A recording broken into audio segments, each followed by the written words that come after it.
Bonjour, je m'appelle Manon et je représente la classe des CM2 de l'école Henri Barbus à Tarnos.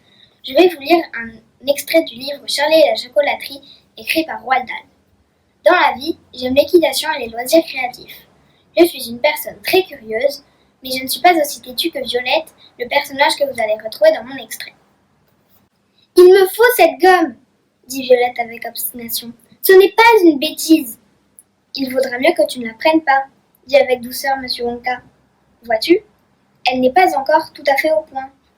Il y a encore quelques détails. Cause toujours, dit Violette. Et soudain, avant même que Monsieur Wonka pût intervenir, elle étendit une main potelée, sortit la gomme de son tiroir et la prit dans sa bouche.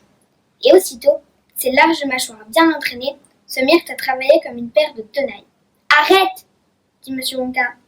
Fabuleux, hurla Violette. Du tonnerre, cette soupe à la tomate. Chaude, épaisse, délicieuse, et ça descend. Arrête, dit Monsieur Wonka. Cette gomme n'est pas prête, elle n'est pas au point.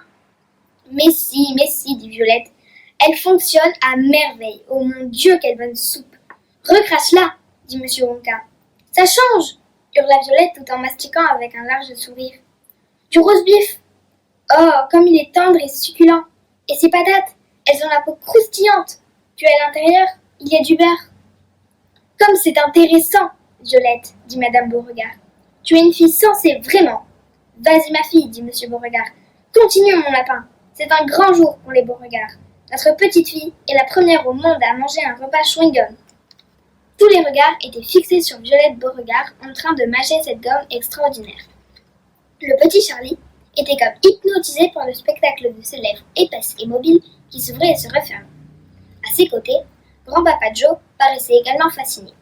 Monsieur Wonka, lui, se tordait les mains en répétant « Non, non, non, non, non! Cette gomme n'est pas prête, elle n'est pas bonne, tu n'aurais pas dû! » « Et voici la tarte à la myrtille à la crème !» hurla Violette. « Oh, ça y est, c'est tout à fait ça, c'est épatant. C'est tout à fait comme si je l'avalais.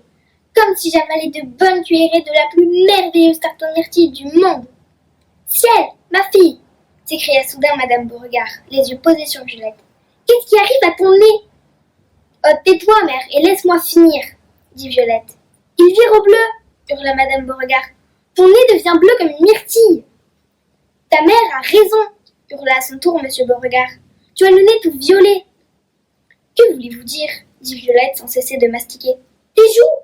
hurla Madame Beauregard. « Elles virent au bleu aussi, et ton menton, toute ta figure est bleue. »« Recrache immédiatement cette gomme, » ordonna Monsieur Beauregard. « Pitié, au secours !» hurla Madame Beauregard. « Ma fille est en train de devenir bleue et mauve partout. Même ses cheveux changent de couleur. Violette, te voilà, Violette.